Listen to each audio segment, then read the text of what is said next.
Assalamualaikum warahmatullahi wabarakatuh. Perkenalkan, nama saya Beta Novia Rizky. Saya adalah dosen di Fakultas Kedokteran Gigi Universitas Airlangga, Surabaya. Sebagai dosen yang menjalankan Tridharma Perguruan Tinggi di bidang pendidikan, saya diberi tugas untuk mengampu beberapa mata kuliah sesuai bidang keahlian saya, yaitu ilmu kedokteran gigi. Salah satu mata kuliah adalah antropologi dental yang diberikan untuk mahasiswa program studi sarjana ilmu kedokteran gigi pada semester pertama. Materi kuliah antropologi dental membahas tentang penerapan ilmu antropologi dalam konteks kedokteran gigi, diantaranya pengenalan antropologi dental, urutan dan waktu tumbuh kembang gigi, variasi dan evolusi gigi geligi, pembagian populasi berdasarkan antropologi dental, perilaku manusia dan hubungannya dengan atrisi, abrasi, dan erosi gigi, serta perbedaan jenis kelamin dan morfologi dentokraniofacial.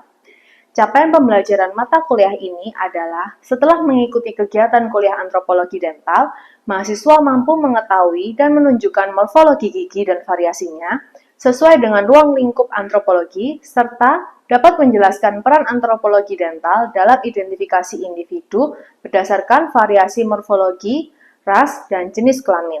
Salah satu sub CPMK pada RPS adalah mahasiswa mampu menjelaskan tentang penentuan jenis kelamin melalui morfologi kraniofacial, sehingga pada salah satu pertemuan kuliah, saya memberikan materi mengenai determinasi jenis kelamin. Topik ini dikembangkan agar mahasiswa dapat memahami bahwa meskipun penentuan jenis kelamin sering dilakukan melalui analisis tulang lainnya seperti pelvis, namun struktur kraniofacial termasuk morfologi gigi dan rahang juga dapat melihat dimorfisme seksual dari bentuk dan ukurannya. Pembelajaran dilaksanakan secara hybrid, yaitu kombinasi antara perkuliahan tatap muka dan juga daring. Untuk pembelajaran daring, saya menggunakan Hebat Uner, platform e-learning Universitas Airlangga untuk pembelajaran asinkron, serta Zoom Meeting untuk sesi sinkron. Mahasiswa dapat mengakses materi, berdiskusi, dan mengumpulkan tugas melalui Hebat Uner.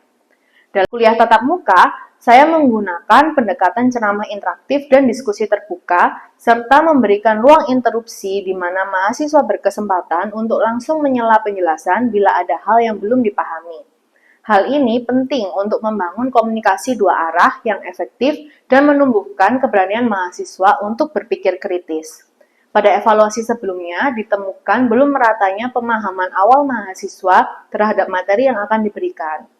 Sehingga, saya melakukan inovasi pembelajaran berupa menyusun soal pretest menggunakan platform Kahoot ataupun Google Form dan akan saya tampilkan di dalam kelas. Mahasiswa dapat langsung mengerjakan sebelum saya memulai penjelasan materi kuliah. Hasil dari pretest tersebut dapat membantu saya memetakan materi yang perlu diperkuat selama perkuliahan berlangsung. Sistem penilaian pada mata kuliah ini terdiri dari aspek kognitif berupa nilai UTS dan UAS. Soal ujian berupa pertanyaan yang disusun berdasarkan kisi-kisi pada CPMK dengan jawaban berupa pilihan ganda. Sedangkan pada aspek afektif berupa tugas mandiri, di mana mahasiswa diminta menyusun esai reflektif mengenai manfaat mempelajari antropologi dental dalam konteks profesi dokter gigi maupun kontribusinya dalam bidang identifikasi forensik. Penilaian juga mempertimbangkan kehadiran, sikap, dan partisipasi aktif mahasiswa dalam diskusi di kelas. Kuliah dengan topik determinasi jenis kelamin saya lakukan secara tatap muka dengan mahasiswa dapat dilihat pada video berikut ini. Assalamualaikum warahmatullahi wabarakatuh. Waalaikumsalam warahmatullahi wabarakatuh. Selamat siang semuanya. Iya, dokter. Kayaknya ngantuk ini siang-siang ini. Masih semangat ya? Semangat. Nah, gitu. Oke, jadi siang ini kita akan belajar mengenai determinasi jenis kelamin, ya. Sebelum kita belajar, kita main games dulu ya. Jadi siapkan handphone kalian. Mari kita bermain games. Supaya saya tahu kalian nih sudah belajar apa belum terkait materi ini. Silakan 484261. Oke, ada Aginta, Jessica, Dinda, Sudah. Oke, udah semua? Belum?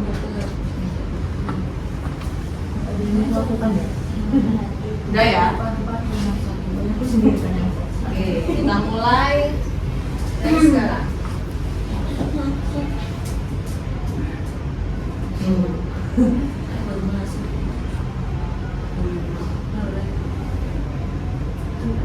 Nah, apa struktur kerangka yang dianggap paling akurat untuk penentuan jenis kelamin? Kira-kira apa tuh?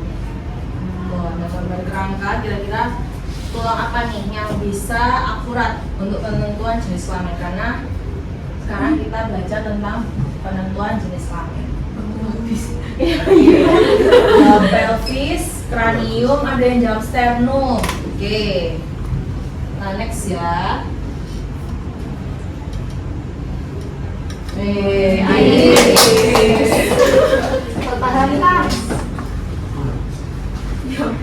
Sekarang pertanyaan kedua. Nah, bentuk dagu pada wanita itu seperti apa menurut kalian? Bulat runcing atau datar atau menonjol ke bawah atau malah kayak persegi? Menonjol ya? Squidward mewing Berarti semuanya jawab bulat atau runcing. Ada satu yang jawab menonjol. Oke, kita lihat skornya nih. Siapa nih? Apakah Ais Tata lanjut ke atas? Ais berjalan. Sekarang skal atau tengkorak itu terdiri dari berapa bagian sih menurut kalian? Nah, kalian sudah baca atlas atau belum ini? Kemarin sudah anatomi kan pasti. Oke, ada yang jawab 2, ada yang jawab 3, ada yang 3, ada yang jawab 1. Oke, kita lihat siapakah pemenangnya? saya.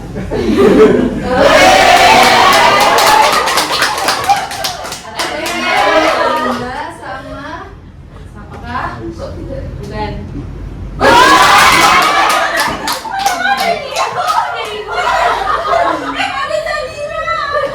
Ais malah merosot ya. Tadi Ais pertama langsung dibalap oleh Michelle. Oke. Kita lanjut ya ke materi. Iya, dokter. Jadi ternyata beberapa jawaban kalian tadi sudah benar, tapi ada yang belum benar. Nah, nanti kita akan bahas di materi kali ini. Kalian tahu kan kalau di dunia ini terdiri dari beberapa populasi, ya kan? Ada mongoloid, kaukasoid, sama negroid. Nah, dari populasi-populasi itu pasti punya ciri khas pada tulang-tulangnya. Nah, makanya kita bisa mempelajari antropologi dari berdasarkan tulang-tulang itu untuk ketiga populasi tersebut. Selain itu juga kita bisa lihat estimasi usia bahkan sampai tinggi badannya. Nah, nggak cuma dari antropologi ya, kita bisa lihat dari genetiknya dan juga kita bisa menilai dari identifikasi forensik melalui tulang belulang tadi. Nah, tengkorak sama tulang itu memiliki dimorfisme seksual atau gambaran perbedaan antara laki-laki dan perempuan. Itu setiap bagian-bagiannya itu punya ciri khas masing-masing, punya fitur masing-masing juga. Nah, ini tadi pertanyaan kuis ya. Jadi jawabannya apa? Pelvis, benar. Tulang-tulang ini bisa menilai apakah ini laki-laki atau perempuan. Pertama mulai dari pelvis, kemudian ada tengkorak terdiri dari kranium dan mandibula. Jadi terdiri dari berapa ini? 2. Sampai yang jawab 4. Ayo. 4 atau apa aja ya. Jadi 2, ada kranium sama mandibula. Kemudian ada tulang panjang, ada sternum, ada scapula, dan metacarpa. Nah, ini Krogman ini meranking ya tingkat keakuratan dari penentuan jenis kelamin. Nah, pakai pelvis 95%, pakai tengkorak 90%, tapi ternyata ada yang lebih tinggi lagi. Dari apa? Kombinasi antara pelvis dan tengkorak itu tadi. Didapatkan skor akurasi itu 98%. Jadi kalau kalian pakai kombinasi itu lebih akurat lagi. Yang paling rendah itu kalau pakai tulang panjang hanya 80%, tapi masih bisa dipakai. Oke, sekarang prinsip dasarnya untuk penentuan estimasi jenis kelamin ya, itu terdiri dari dua. Ada dari ukurannya, perbedaan ukurannya, ada dari fungsi ya antara laki-laki dan perempuan. Sekarang saya coba pengen tanya ke Anugrah, kira-kira kalau dari ukuran laki-laki dan perempuan gimana perbedaannya? Biasanya laki-laki berukuran lebih besar daripada perempuan.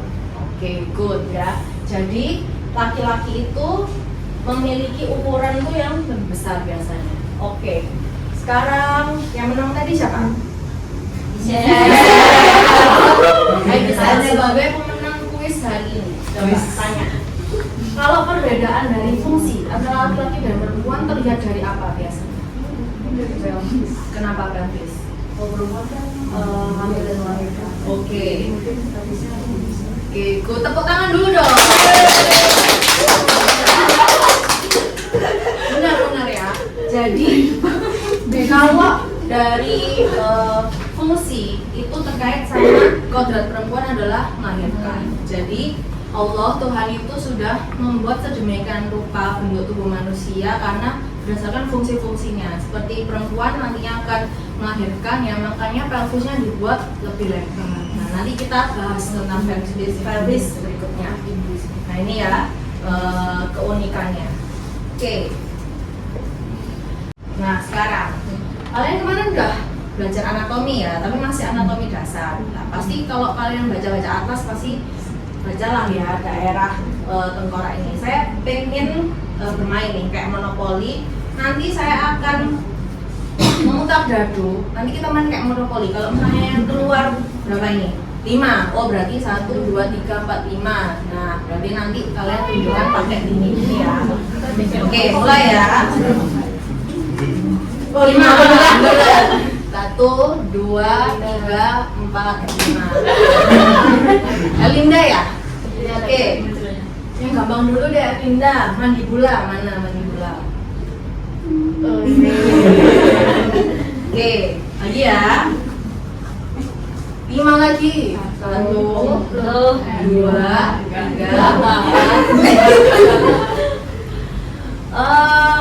Glabella. Mana sih? Oke, antara mana sama mana glabella itu? Antara alis. Oke, antara alis ya di sini ya. Oke, satu kali lagi. 2. Gisel. Mana zygomatic arch atau arcus zygomaticus? Oke. Apa sih itu? Tulang pipi. Oke. Jadi itu tadi gambaran-gambaran ya, fitur-fitur yang bisa mengindikasikan perbedaan dari jenis kelamin ya. Ada secara keseluruhan, kita bisa melihat secara keseluruhan bentuknya laki-laki dan perempuan itu beda. Lalu ada supraorbital, orbital, glabella, arcus zygomaticus, mastoid processus, terus external occipital protuberancia ya di belakang sini. Ada mandibula sama palata. Nah, kira-kira yang laki-laki yang kanan apa yang kiri? Kiri. Siapa kiri yang angkat tangan? Yang tinggi. Yang nggak jawab? Jangan ikut-ikut. Kamu jawab kanan nggak apa-apa. Kira-kira kenapa yang kiri? Lebar. Oke, terus? Sudut pipinya lebih lebar gitu ya. Oke, kita lihat jawabannya. Benar ya. Jadi ketika kita bandingkan, kalau perempuan tuh lebih apa? Lebih kecil, terus sama lebih halus. Nah, Kalau lewat gambar ini kita susah ya, tapi nanti kalau kalian praktikum nanti di anatomi atau di forensik, kalian bisa melihat kranium secara langsung. Jadi kalian bisa lihat mana yang lebih halus, mana yang lebih kasar. Kalau laki-laki lebih lebar, terus lebih kasar. Itu secara keseluruhan. Oke, kita lanjut sekarang brow ridge atau ini ya, alis ini.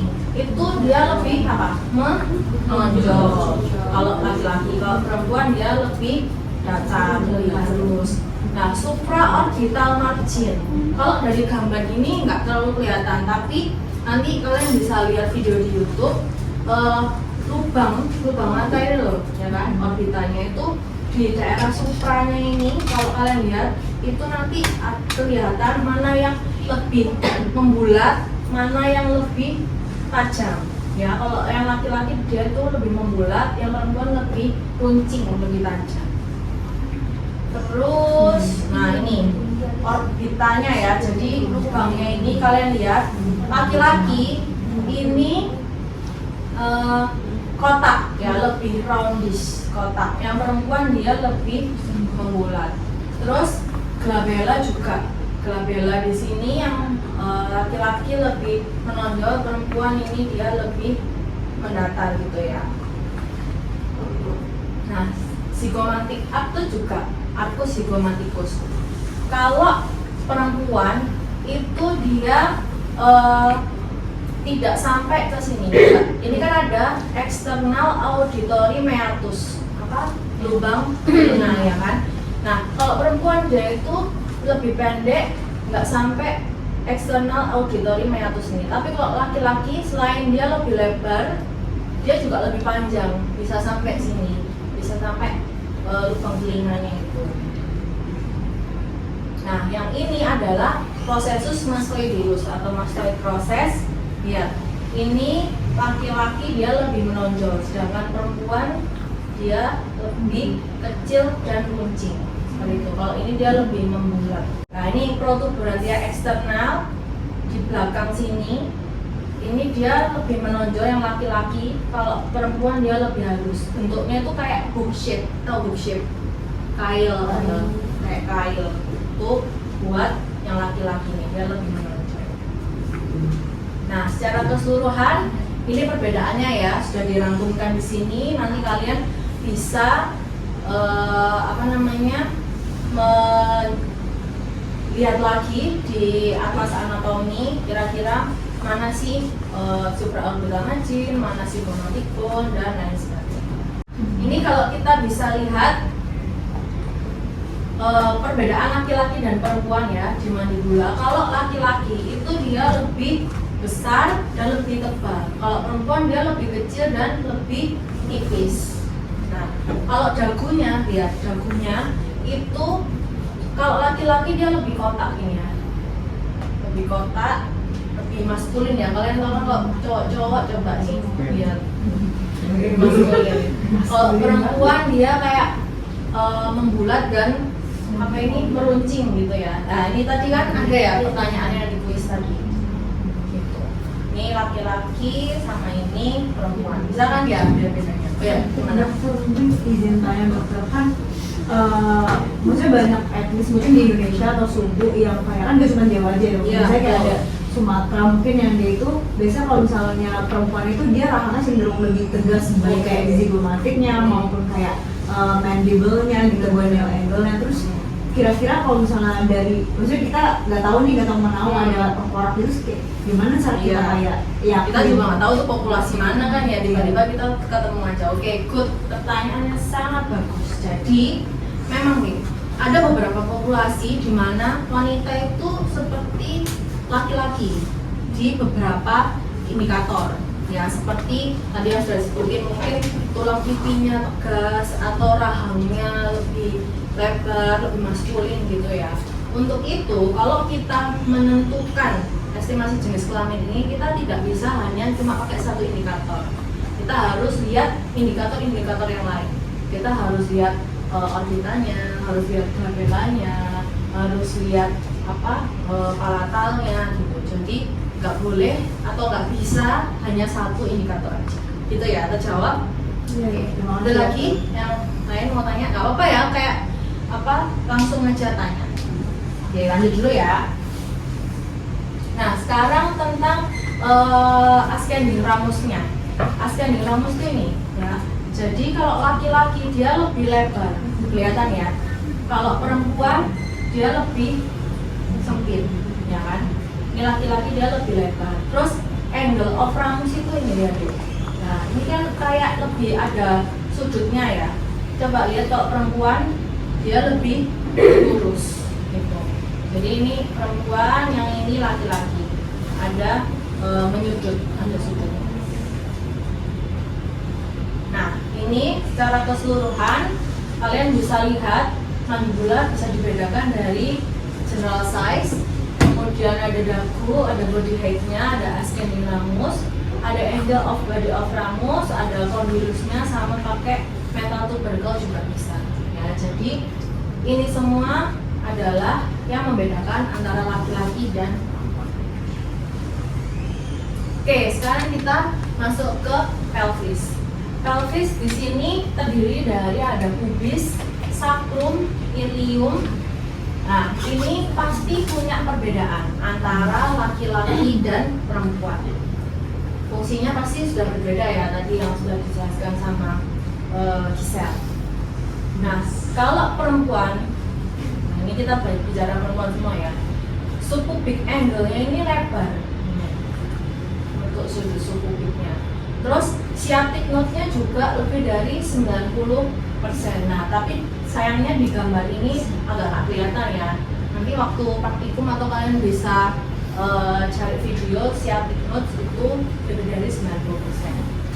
Atau nanti videonya saya kirim di Pak Gunir aja, nanti kalian bisa langsung klik di sini.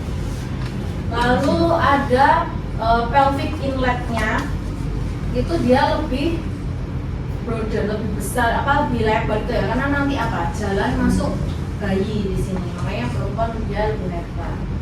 Kemudian ada ilium juga yang lebar, sama ada symphysis pubis yang fleksibel. Karena apa? Nanti kalau melahirkan kan ada bukaan 1, bukaan 2 ya, atau mungkin ada kakak atau saudaranya yang pernah melahirkan, pasti kan nanti ada bukaan 1, bukaan 2, atau ada yang udah menikah di sini. Agenda.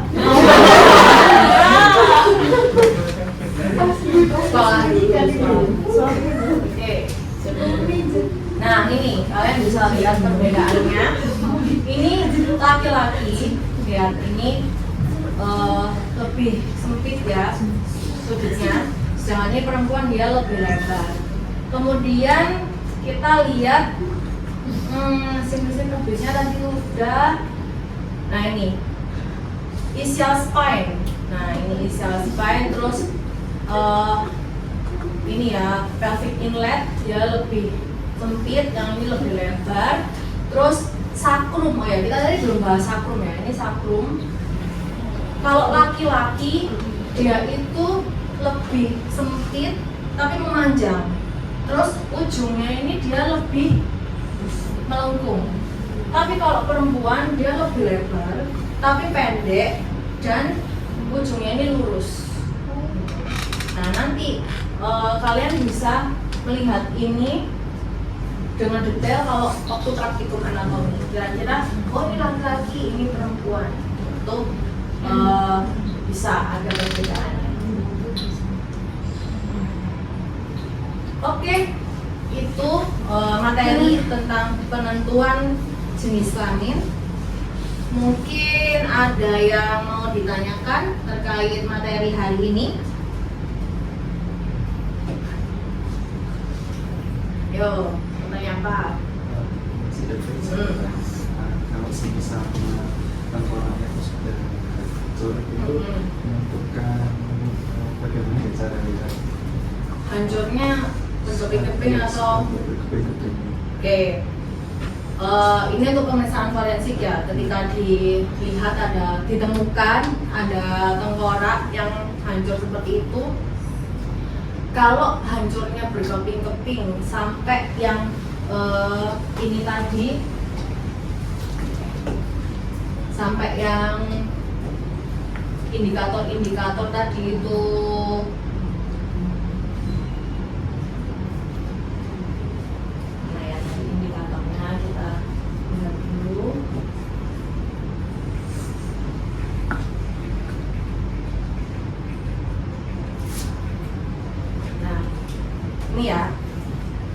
indikator-indikator yang memiliki fitur perbedaan laki-laki dan perempuan. Kalau ini hancur semuanya, ya berarti tentu tidak bisa dilihat. Tapi kalau misal hanya separuh saja gitu ya, masih bisa diidentifikasi, nggak apa-apa. Identifikasilah sisa-sisa kerangka itu yang masih bisa dilihat. Mungkin dari supraorbital ridge-nya bisa, atau dari bentuk orbitanya itu tadi, ya kan? Kalau masih ada ziggomatic arc-nya yang sebelah sini juga masih bisa dilihat, gak apa-apa. Hal-hal yang masih tersisa bisa diidentifikasi. Tapi kalau sudah hancur berkeping-keping ya, kita mau gimana lagi? Sudah tidak ada indikator-indikator yang bisa dilakukan di bidang antropologi. Kira-kira kalau kayak gitu harus pakai apa? Pinter, DNA. Ya. Keren. Tapi itu pilihan terakhir ya. DNA itu gimana? Kalau kalian lihat di berita-berita ya kan, kalau pas ada pesawat kecelakaan, lalu ada body-part potongan tubuh yang ditemukan tapi tidak bisa diidentifikasi, jalan terakhir adalah DNA. Nah itu nanti kita bahas di materi kuliah ilmu forensik ya, teman-teman. Oke, ada lagi? Kenapa waktu dari hospital eksternal lebih menonjol di laki-laki daripada di perempuan? Oke, good, pertanyaan bagus. Ini ya, kenapa kok lebih menonjol? Nah, kira-kira teman yang lain ada yang mau jawab dulu nggak? Belum saya jawab, ada yang tahu mungkin? Gak apa-apa, coba aja jawab, sama tahu ada yang ngerti. Kenapa sih fitur-fitur ini ada bedanya antara laki-laki dan perempuan? Kira-kira apa yang membuat itu? Nggak cuma yang ditanyain, siapa deh namanya tadi? Vian. Oh ya, Vian. Nggak cuma ditanyain Vian ya. Semuanya ini pasti ada sebab akibatnya. Kok ini lebih menonjol, kok ini lebih kasar, lebih halus. Kira-kira apa? Belum ada ide?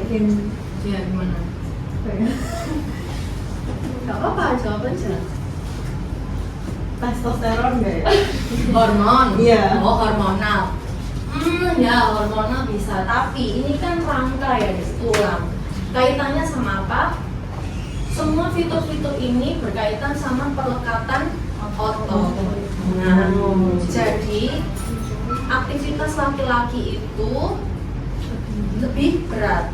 Jadi lebih aktif, lebih berat. Makanya itu yang mempengaruhi perlekatan otot ini lebih menonjol, lebih lebar, lebih besar, seperti itu. Ya selain pasti ada genetik, juga ada pasti ya kalau genetik. Tapi kalau dari segi aktivitas fisik itu otot yang mempengaruhi. Oke, ada lagi yang mau ditanyakan? Sudah cukup? Oke. Jadi saya rasa sudah cukup ya untuk materi penentuan estimasi atau penentuan jenis kelamin ini. Nanti kita ketemu lagi di minggu depan di pertemuan selanjutnya. Kalau misalnya kalian ada yang mau didiskusikan atau ditanyakan bisa melalui Hepatkuner, dan nanti materinya akan saya upload di sana ya, sama video-video yang tadi saya sebutkan untuk melihat gimana sih perbedaannya saprum, gimana perbedaannya mandibular. Oke, terima kasih. Mohon maaf bila ada salah. Wassalamualaikum warahmatullahi wabarakatuh. Waalaikumsalam warahmatullahi wabarakatuh. Terima kasih.